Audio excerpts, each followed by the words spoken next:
Welcome back to Season 3 of the Sober Motivation Podcast. Join me, Brad, each week as my guests and I share incredible and powerful sobriety stories. We are here to show sobriety is possible, one story at a time. Let's go. In this episode, we have Johnny, a veteran who shares his transformative journey from growing up amidst the chaos of his brother's addiction during the South Florida crack epidemic, to falling into his destructive cycle of substance abuse. Despite excelling in school and initially resisting the path of addiction, Johnny's experimentation with alcohol in middle school eventually led to a spiral of drug use, including cocaine, opioids, and heroin. After experiencing homelessness, multiple overdoses, and the tragic loss of his brother, a moment in an abandoned apartment in Austin, Texas, led Johnny to seek recovery. His sobriety journey began in March 2019, during which he faced the immense challenge of rebuilding his life, reestablishing relationships with his family, and overcoming the remnants of his troubled past. Johnny's story highlights the power of hope, the significance of self-improvement, and the impact of reaching out for help. And this is Johnny's story on the Sober Motivation Podcast. Welcome back to another episode of the Sober Motivation Podcast. Today we've got Johnny with us. Johnny, how are you? Good, doing well. How are you? I'm good, man. Thanks for being willing to jump on here and share your story with all of us. Of course. So what was it like for you growing up?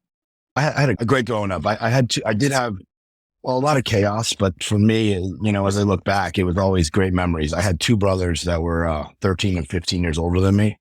And so I was born in 81. I grew up in the middle of the South Florida crack epidemic was hitting. Didn't know it at the time, but both of my brothers were completely addicted to crack cocaine and alcoholics as well. And it caused a lot of chaos in my family in my early years. So even though I do remember, my parents did a real good job of kind of keeping me away from it, but you couldn't keep me away from it all the time. So there was a lot of chaos as well. And I remember thinking to myself, I don't know what's going on with my brothers. I didn't know what cocaine was. I didn't know what alcohol. I just knew they were addicts or alcohol, and I would never become that. That was my thing and my mentality at that point.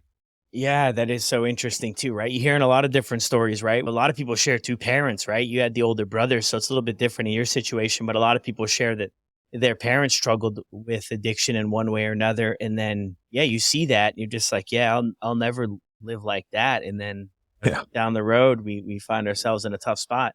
What was school and things like for you? Relationships with other people? Are you getting along in that direction? Yeah, man, I did very well in school. In fact, I think I did so well that I think it was almost like it enabled my behaviors. You know what I mean? I was able to do well in school and also kind of be like the troublemaker. Or I was high energy. I was always wanting to do more, no matter what it was. That's how my drinking started. And a lot of people, they drink to fit in or for that social anxiety. That really wasn't my story, man. I like to drink and inevitably do drugs to get as high and as drunk as I possibly could and to just keep doing more. And that was my life. It's just more of everything, sports, more putting myself in bad situations, more but school was relatively easy for me. Yeah. Well, that's good news, man, that it was easy for you, right? Because it adds a whole nother stressor, right? I mean, I always look back to high school. It might've been some of the hardest years of my life. I struggled with that other aspect of things, of fitting in and everything. So when you mentioned it's when it started for you drinking, when did you start drinking and how did that come about? Yeah. So I always try to remember this early. My aunt and uncle had a bar attached to their house, and they listened to some of the stuff that I do now, and they probably hear this, but and we used to take sips out of their liquor cabinet when we're young, middle school ages. And it's funny because that's kind of my progression was always I never wanted to be like my brothers, right? Although they were also my heroes because they were larger than life, they were very popular and stuff. I always never wanted the chaos that came with that. But when I knew they were doing more than just drinking became okay. You know what I mean? It was okay, well, I can drink. And that went on throughout my years, dude, until inevitably, as we'll probably get into, they were just doing coke, so I won't do that. They were smoking crack, I won't do that. They were shooting heroin, I won't do that. Until inevitably I was doing all of it. And I lived in a shelter with one of my brothers. But that was a long time. That was years later. But the drinking started in middle school. Yeah. Yeah. Interesting. And usually at first, for most people, they share too, that it doesn't start out necessarily problematic. I mean, being young and drinking and, you know what I mean? Not the greatest idea. A ton of people go through it though. A ton of people go through it and experiment, but it doesn't start out as a huge problem right away. Where do things progress for you? So you go through high school. I mean, are you experiencing any consequences in your life for what you're doing? I mean, did you get into smoking pot too? That's a big thing in high school as well, or? Yeah, definitely smoke pot. Definitely, I think I started experiencing the consequences, but they were so minimal again. But what I was looking at with other parts of my family, with my brothers and a lot of the people around me, they didn't even seem like consequences. Like getting in trouble, but not really getting in too much trouble. You know what I mean? Again, not really affecting my grades so much.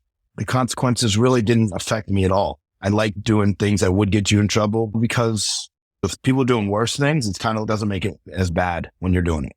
Yeah.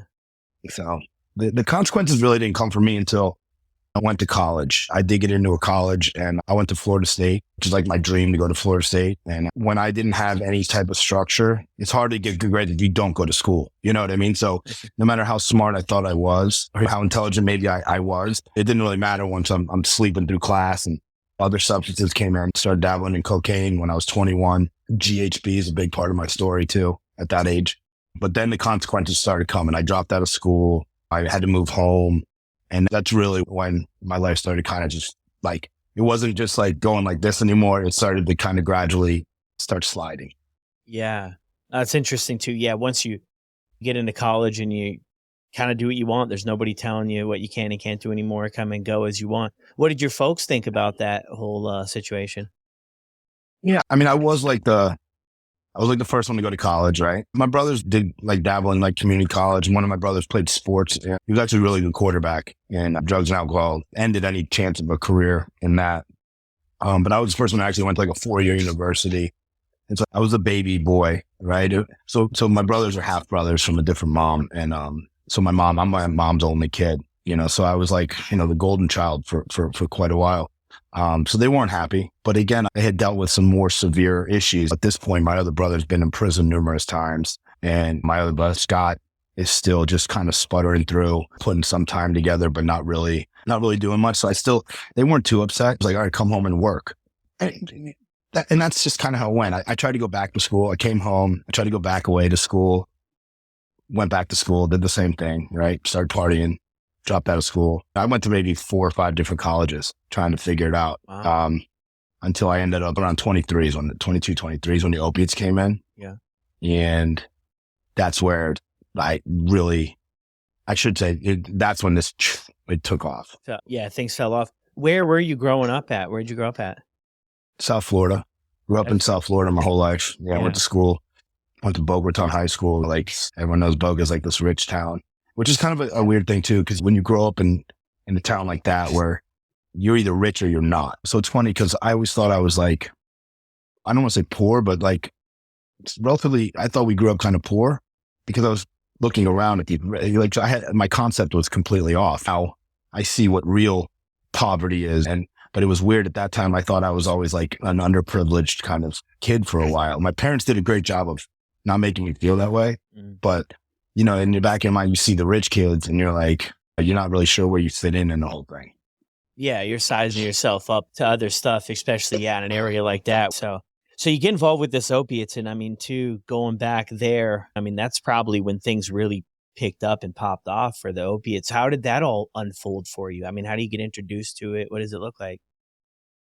Yeah, I really got introduced to it. I had gotten into a fight or I got just kind of blindsided, had my nose shattered. Drunk as shit in Miami, and they gave me pain pills. And I'd probably taken a Percocet or Vicodin a couple times before, but this is the first time I really had a good substantial amount of them. And that's kind of where it took off, kind of the snowball effect. I started realizing how much I loved them.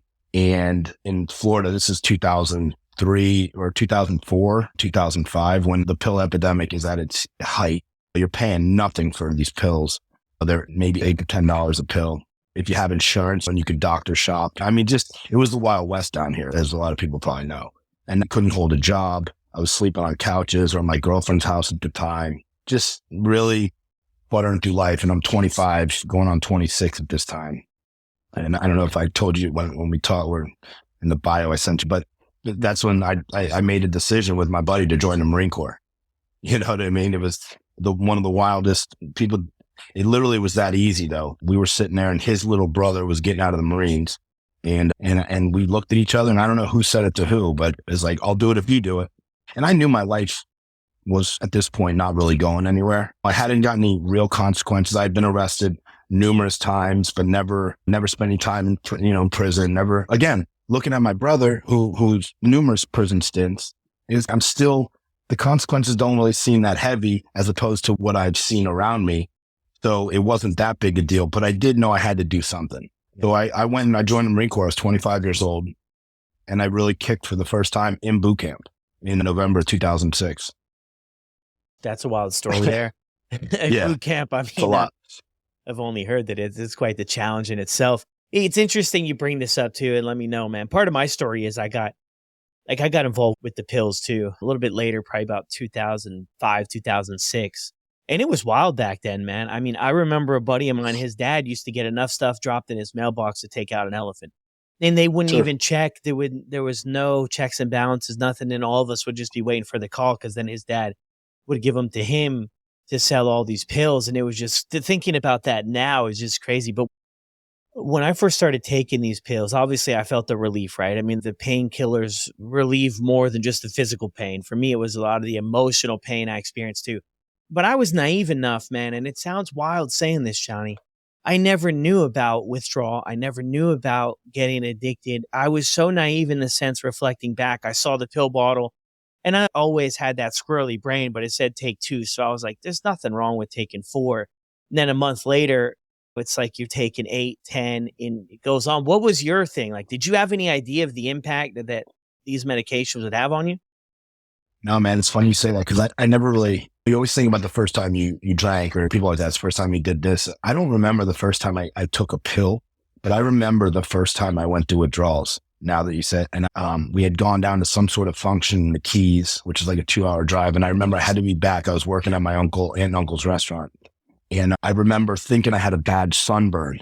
You know what I mean? 'Cause my skin was kind of like really getting irritated, and my stomach. And I just thought, I started feeling sweaty. I thought I was sick. And I don't know if someone told me, but it was like, I was going through withdrawal. I was going through fucking withdrawals, and I didn't know it. And I remember someone told me that, and I made a call, and I had my girlfriend come drop me off a Blue, a Roxy. And I remember they went away immediately. I was like, uh-oh. You know what I mean? Like, the whole game changed. The whole game changed. Yeah. That's so interesting. You bring up that story too, because the first time I was about a month in, and I was sitting there getting ready for school. I was in college at the time, and I was getting ready for school, and I started, same thing. Like, I'm sick, but in my 20s, I never got sick. I really never, I never got a cold or flu or anything like that. Everything was good. And then, you start to get the restless legs, and your skin feels like it's crawling. And I only knew one buddy. See, I did a lot of this stuff solo. I didn't really hang out with a lot of people that were into the life at the beginning. It was kind of like my hidden secret, right? That nobody knew about. I had so much energy, and everybody was wondering why. And I called this buddy of mine, and we're just having this nonchalant conversation. I said, hey, I've been taking this stuff. And as I woke up one day, and I'm just not really feeling well, like I should probably not get into it anymore. And when I reflect back onto this conversation, it just shows how ingrained you get in that life. But it was just like, oh, you're just sick, withdrawal. And I'm like, well, what's the solution? And well, you got to get more. And that was just like a quick conversation. And here I was, and I had gotten a whole shoebox of medication to begin my journey. So I wasn't into getting stuff on the streets, and I really wasn't into that life. Like, I lived a dysfunctional life, but also was still kind of together at this point. I had already been to rehab for 12 months prior to this, and this was all new to me. And then that's where things kind of picked up, right? Because now I've got to keep it going, and you just don't want to feel sick. So you just keep it going and all the other stuff that's into it. So you get into boot camp, you join the Marines, you check out this thing. I mean, what's that whole experience like?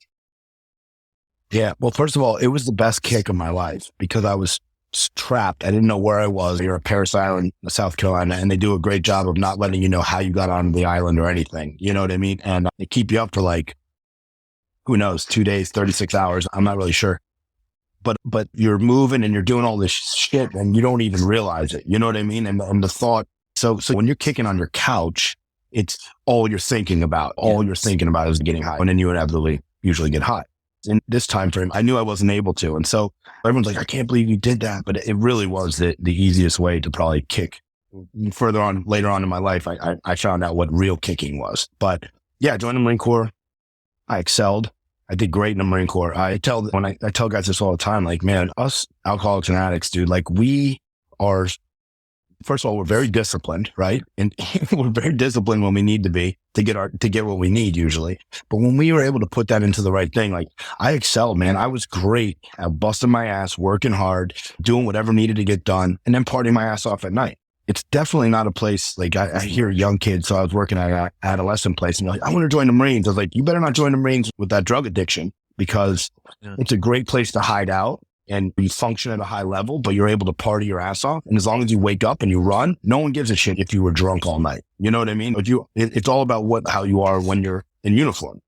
And so I did very well, man. I got meritoriously promoted. I went to combat twice. I spent 8 years in the Marine Corps. I went to combat twice. I also got in trouble while I was in the Marine Corps. But again, they looked at how I actually, like the work I was doing. Another slap on the wrist. So more of me not really feeling consequences, looking back on it. Like I thought I was getting away with shit. And inevitably it was just more of me thinking I didn't have to change, really. So we drink till 2 a.m, get up at 5, put the uniform on, hit the ground running. And never really, no one ever had a problem with it. I got a DUI. They had a problem with that because now you're getting the authorities involved. And I lost rank over that. But again, I bounced back quickly. And what I learned, I'm a big guy and like hope and purpose is like my two things, man. Like, first of all, you got to have hope to have any, I think, to get sober. I think you got to have some sort of hope or why would you even try? And then purpose. And when I was in the Marine Corps, it gave me a purpose. I didn't even know it at the time. You know what I mean? But I think that's why I was able to drink and drug. I would go home and do drugs on the weekend when I go on leave. I do be doing coke and everything else. Not every time, but when it was offered to me. And then I go back to work and I bust my ass. And I think what happened was that purpose kept me afloat. You know what I mean? It kept the alcoholism at bay. The problem was when that purpose went away. Yeah. So I spent 2 deployments in Afghanistan. Again, being the type of person as an alcoholic, I'm always ready to go. I'm always willing to do more. I did very well. I got some awards for valor and some things like that were really just for doing my job, right? But doing my job at a high level. But you never know that deep down inside, I mean, I had a raging problem. But yeah, so that's how the military went. It was probably the best 8 years of my life. I got married in that 8 years. I had a daughter towards the end. I was blown up. I was hit by a couple IEDs while I was over there in 2010, and that made me non-deployable moving forward. So my second 4 years was done back at the boot camp at Parris Island, teaching recruits how to shoot on the rifle range.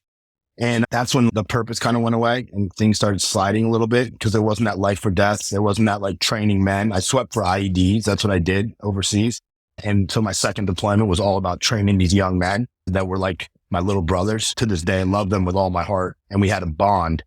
And so every day, no matter what, drinking or drugging didn't matter. Like it was all about these guys. And when that went away is when things started to slide. And my wife and I had a beautiful little girl about 5 months before I got out of the military. I was already addicted to opiates at that point. I failed a drug test when my daughter was 2 months old and I got sent away to treatment. I went to treatment and I was raging. My anger was to it. I was so restless, irritable, and discontent, as they say, to the point where I went to treatment and I also been diagnosed with PTSD. I'm 100% disabled from my PTSD and things because I was an absolute maniac. I was clinically insane at that point. And the drugs and alcohol were kind of keeping that at bay for a long time.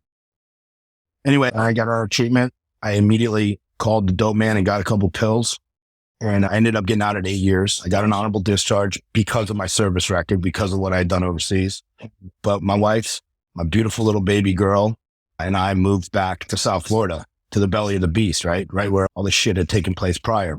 The one thing I do want to say is, and I think this is important because I had a lot of guilt and shame around it. When my daughter was born, I was told this is going to be the greatest moment of your life.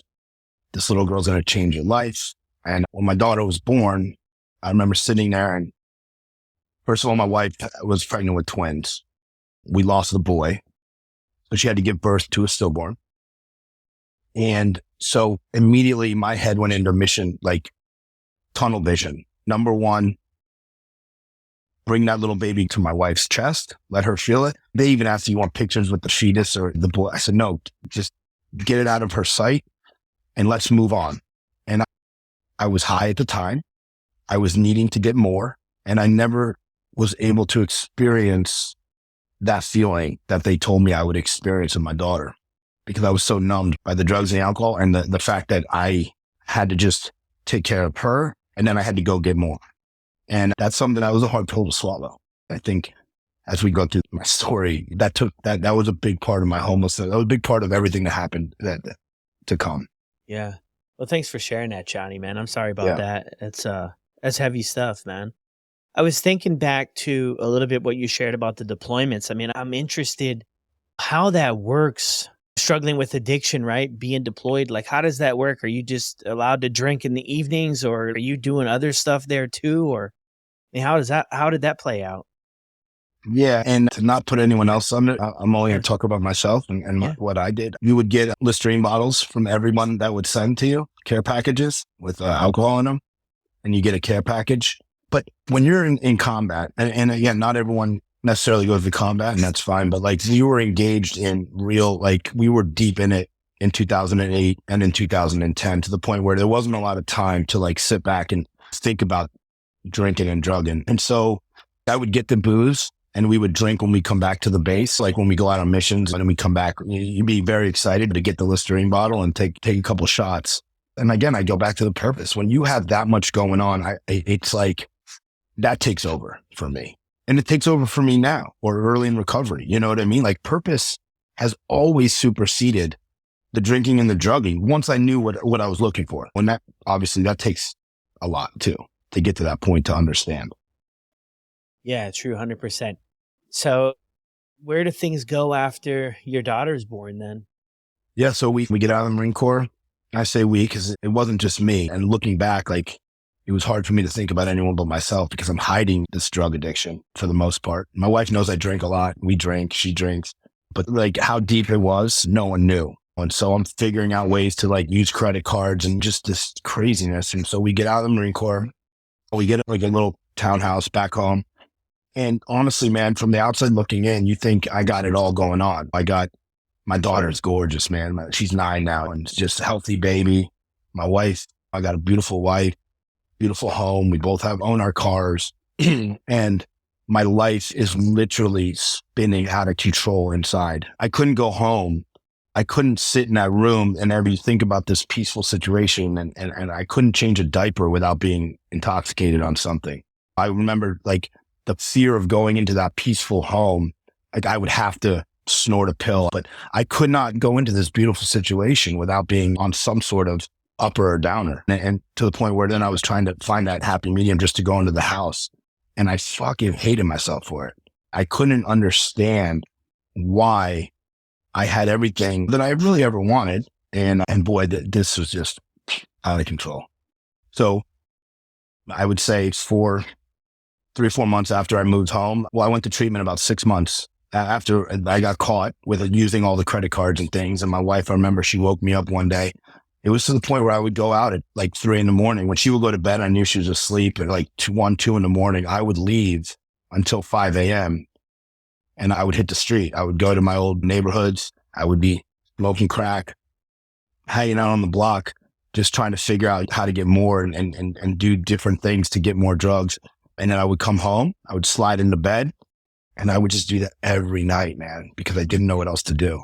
Until finally I got popped. She saw that the money was missing out of the account. Where's this money going? I had a job where I was driving a lot so I could just kind of maneuver on my own and kind of stay below the radar. But she finally caught me. And so I agreed to go to treatment. I went to treatment, but I knew my relationship was over with her. You know what I mean? Like it had just gotten so bad. It had gotten so bad. And I went from treatment to homelessness. I never really went back to my house. I chose to get into relationships and treatments, right? Anyone that would attach themselves to me, that would show me the love that I wasn't getting or that I didn't have for myself. I was the king of getting into rehab romances. And I chose to be homeless. I chose the streets for one, because I knew I couldn't stop. And I loved the shit out of my wife, dude. And I loved my little girl, but I knew I loved them, but I couldn't feel that love and I couldn't give them that love. And I knew that I was just going to be a wreckage in their lives if I kept coming back. So I chose to leave. She divorced me once the infidelity started, as well she should. And that started a good 3-4 years, man. And everything you can think of, overdoses, cons, treatment centers, like about 12 different treatment centers. I signed over custody of all rights to my daughter. Again, because my thought was, let me get as far away from them as I can. I thought if I just die on the street, if I just die of an overdose. Now, I wasn't trying to commit suicide, but I sure as hell was not upset if I died. But I thought in my mind was like, if I just stay away from them and they just find out that I died, when my daughter gets old enough, they can show her pictures of me and my dress blues and my uniform, show them my awards, and she can know that her dad was a hero. Because the way it was going to be, dad's a junkie that comes into the house every 6 months, that shows up here and there. I was 50 pounds lighter. And that was my mentality, man. And I operated as such. I did everything I could I started using needles, got into heroin.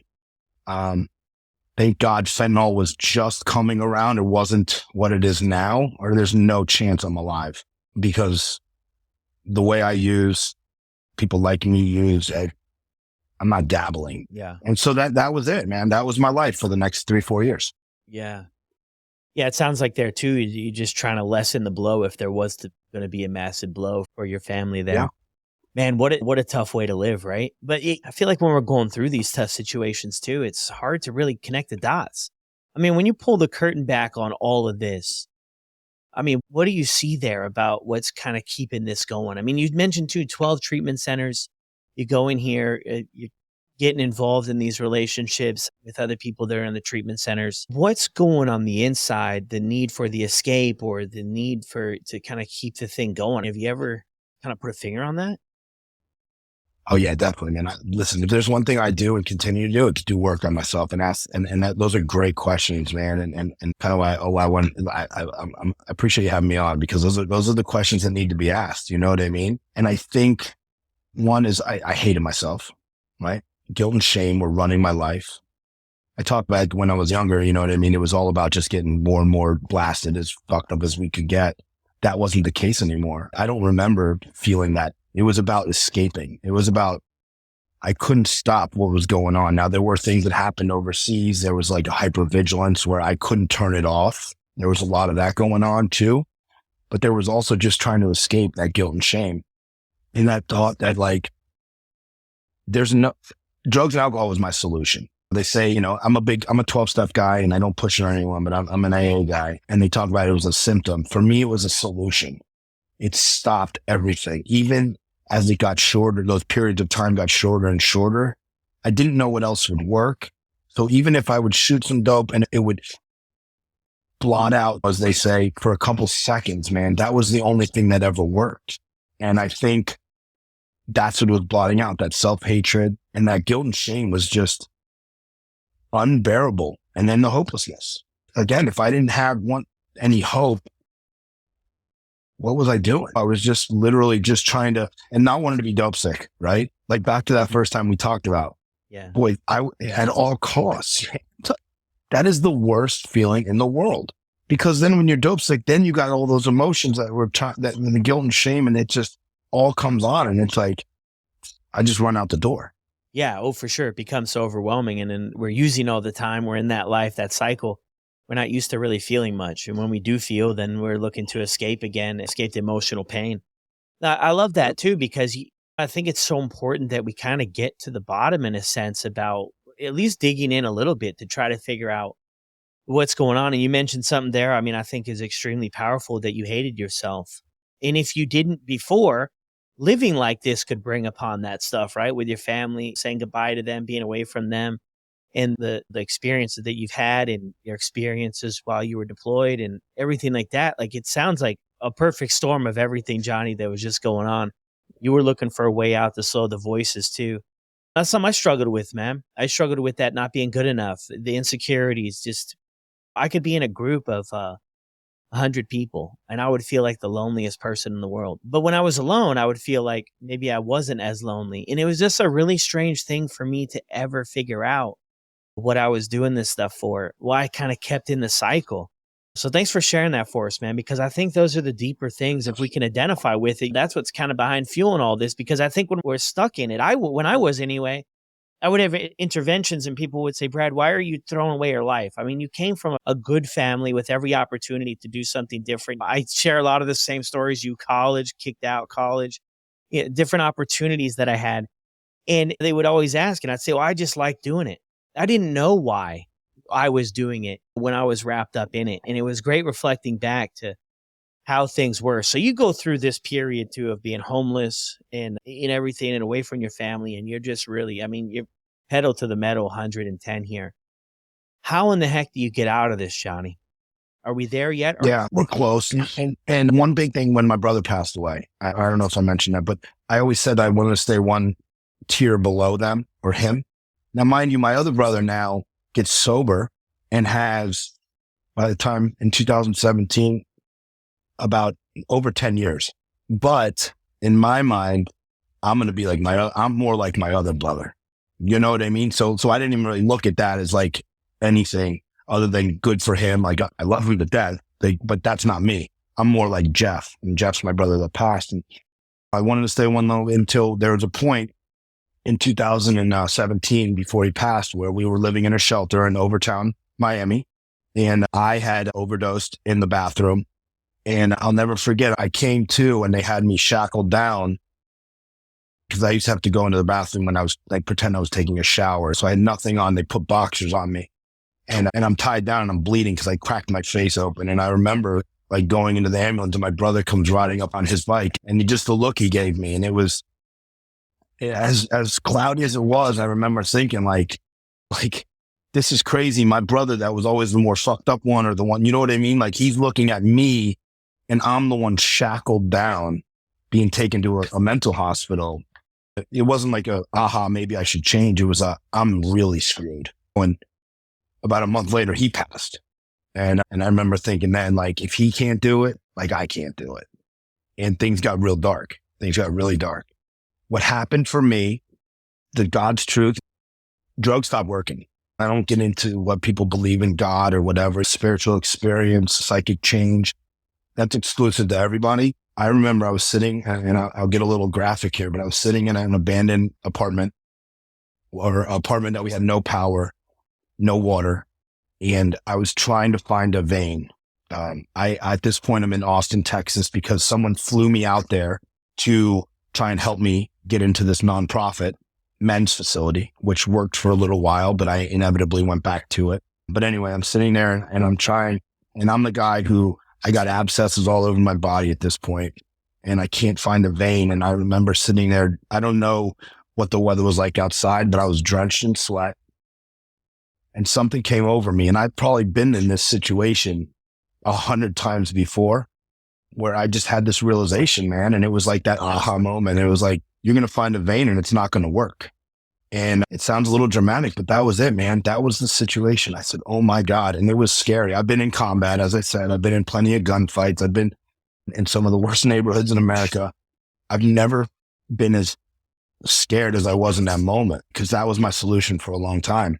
And it took me about a week or two after that to get back into that same program. It was called Solstice Recovery. It was a nonprofit. Guys like my big brother now, his name's Cole Shiflett. He is one of the most, he'll probably watch this and I don't like blowing smoke, you know what I mean? But his ego is going to get, but they're one of the most amazing men that you'll ever meet. You would love this guy. He's helped so many people. And I called him and he got me back into this place, scholarshiped me. And I went into it was a 12 bed facility in the hills of Austin, Texas. And I jumped face first into it. And the only reason I did it is because my solution for the last 20 years wasn't working anymore. And that's really, that was it, man. It wasn't, I'd been dead. I'd been in the hospital. I've been in ICU a handful of times. I always thought that the drugs would work. And it was that realization, man. And that was the turning point. That was it. Yeah. Beautiful, man. When was that? My sobriety date is March 19th of 2019. Wow. That's incredible, man. And I'm happy you shared that. I'm happy you shared that because oftentimes, yeah, it's not for everybody, but oftentimes I feel like people are out there searching for this quote unquote rock bottom. They're looking for something to kind of give them a heads up or to get in enough trouble or experience enough consequences. And then they're going to wake up the next day and they're going to change. In doing there'd be 145 stories on the episode. And I've heard many stories and worked with many people over the years. And that's rarely the case, man. The case is rarely that we got in some massive consequence the night before, experienced something, and then get sober the next day.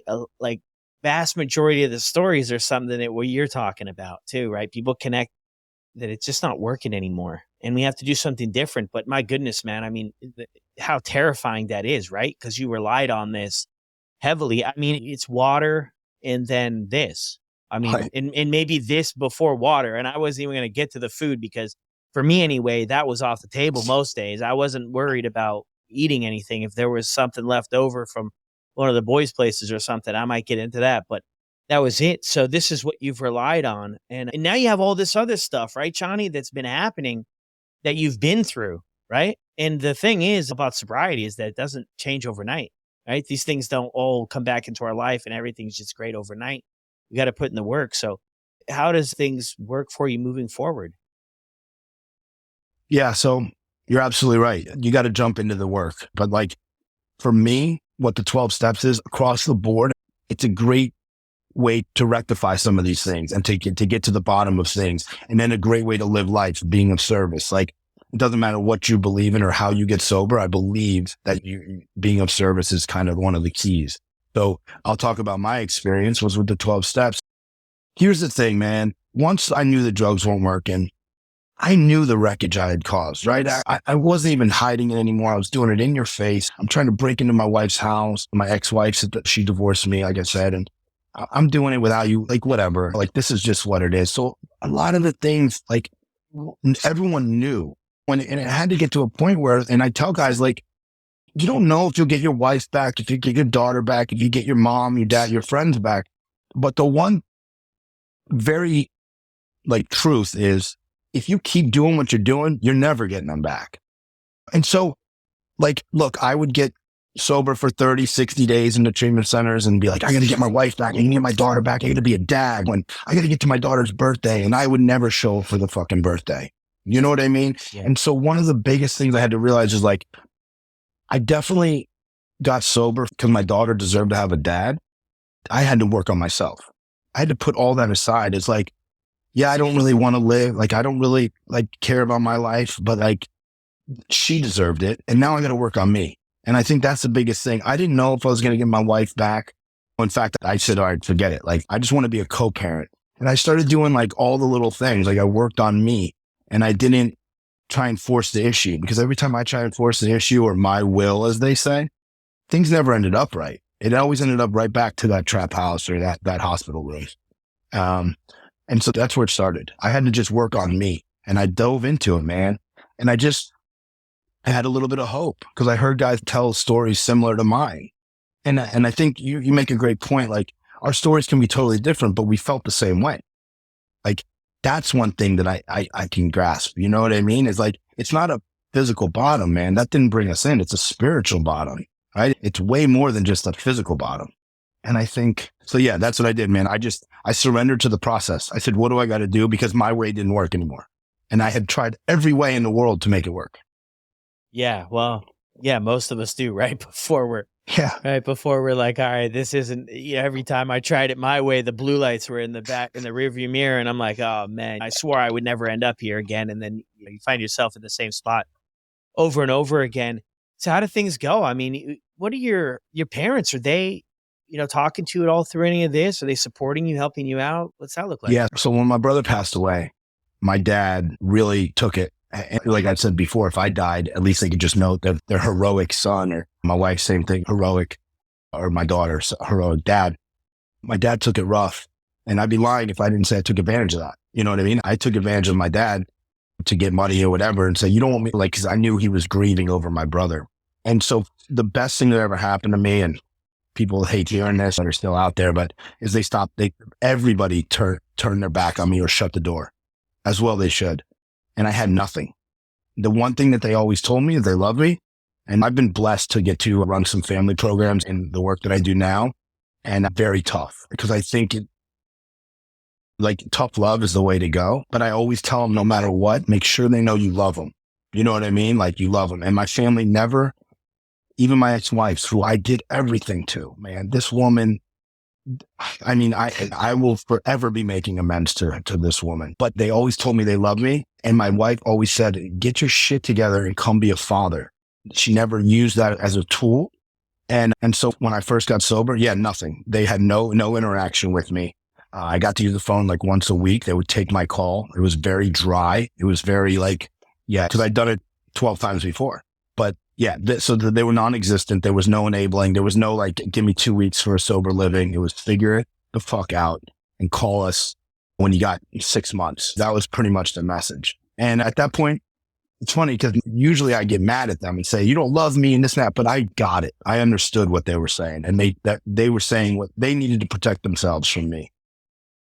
Yeah, that's an interesting point you bring up there. And every situation kind of has its different dynamics, but I do think there is a level of importance about a difference between love and enabling people that are struggling. Because I mean, I had the same experience. My folks toward the end, because I was on the methadone program at the end, man, and I couldn't afford the $12 a day for methadone and $5 for gas. So my folks cut me a deal is that I could work in their backyard. I worked for $10 an hour and I'd have to work 2 hours a day, and I didn't have a car anyway. So I'd have to walk 3 hours there and work. And then if I worked doing this landscaping stuff that like, they didn't even need it, but they were willing to do that. But there was no more handouts. There was no more cons. There was no more BS and stuff. They caught on to all the tricks and none of that stuff worked out. All the promises, right? It's that we make about things are going to work out. Just help me one more time. And I mean, we lose count, right? And I'm sure our loved ones do as well. Did you have an idea of starting out this time when, hey, like maybe I've got a shot at it? I mean, it could have been back to when you had that experience with things not working and something hit you there. But was there like a moment in time where you're just like, you know what, like, I think this could actually work for me? When I finally got over being sick, being dope sick, I wanted to use bad. I had a little bit of like some little Suboxone strips, some little Suboxone pieces that I was able to like sneak into the place really. And I used those because there was no detox there. And I kicked hard. But when I came out of that, so 10 days probably took, but after that 10 days, I was very clear that I was going to do what needed to get done to never put a drug back in my body. And that's why I tell guys, like, I jumped into the work and like, I did not look back because I did what I needed to do. And it was hard and it was tough times. But man, I dealt with loss of my two best friends committing suicide in the first, year or two of my sobriety. I had to like really grieve, and I still have a hard time grieving death. But my brother dying, I had to grieve not having my ex-wife. All these things that come back. But dude, I did what they told me to do, man. I just did it. And yeah, I think the minute I didn't feel dope sick, I knew that I would never go back. I'm not stupid. You know what I mean? I know I can always end up back there, but I'll never stop doing what got me here. I won't. I don't care how much time I got. Yeah. So moving forward, how does the relationship with your ex-wife and your daughter, did they come back into your life at all? Yeah, dude. And I'm glad you asked that as we're ending up here. So at about 10 months, I get a call from my ex-wife. She says, look, she thought I'd been sober for a year and a half, right? Mind you, because I had some time and I didn't tell her. And so I'm like, fuck. She's like, you need to come be a father to your kid. And I'm like, fuck, do I tell her? Do I tell her that I did have a relapse 10 months ago? You know what I mean? And I talked to my sponsor and he says, look, when the time's right, you're doing the right thing. When the time's right, you're making amends and you tell her what happened. But, there's no reason to hurt her. You know what I mean? Or to do that. So I said, okay. So I went up to New York. I moved to New York. I had I had like a couple $100. Granted, I do have a disability check, so I do have that going for me, which I was giving most of to her for my kid, but I had a couple $100. So I went up there. I rented a room with Airbnb. I got a job at working overnights at a treatment center. It was the middle of winter. I didn't know anybody. And that's where the fellowship did help me out, man. I knew I had AA and I went to AA meetings and NA meetings. I think fellowship is the key. And I met some really good people that kind of gathered me up. And they took me in. I go to meetings and it was the middle of winter. I'd see my daughter like every weekend. I could see her for a couple hours. My wife has a boyfriend. My ex-wife has a boyfriend. And usually I want to be the alpha, or I want to like treat him like shit because you know what I mean? Like he's with my wife, but I had thrown all that away and I understood that. And so I just did the next right thing, bro. I co-parented, I went to work, and I just started stacking these little wins and doing these esteemable acts that they told me to do. And that's what I did. And I started getting more custody of my kid to the point where it was like 50-50 after like a year. And I built this relationship with my daughter, man. She was in kindergarten at the time. She's like going on 5 years old. She really didn't know the wreckage that I had caused. And so I really saw an opportunity to never have to have her go through what she quite possibly could have. And I just started treating my ex-wife with respect and dignity and just really like living these amends. And she ended up breaking up with this dude, and her and I started co-parenting a little closer together and doing more things as a family. But never was I trying to manipulate the situation. I think that's the key here, right? Again, I continued to not try and put my will into it. In fact, I was okay with being a friend to her because I love her to death. Like I love my friends. And bro, for the last 2 years, we've been back together. We're back engaged.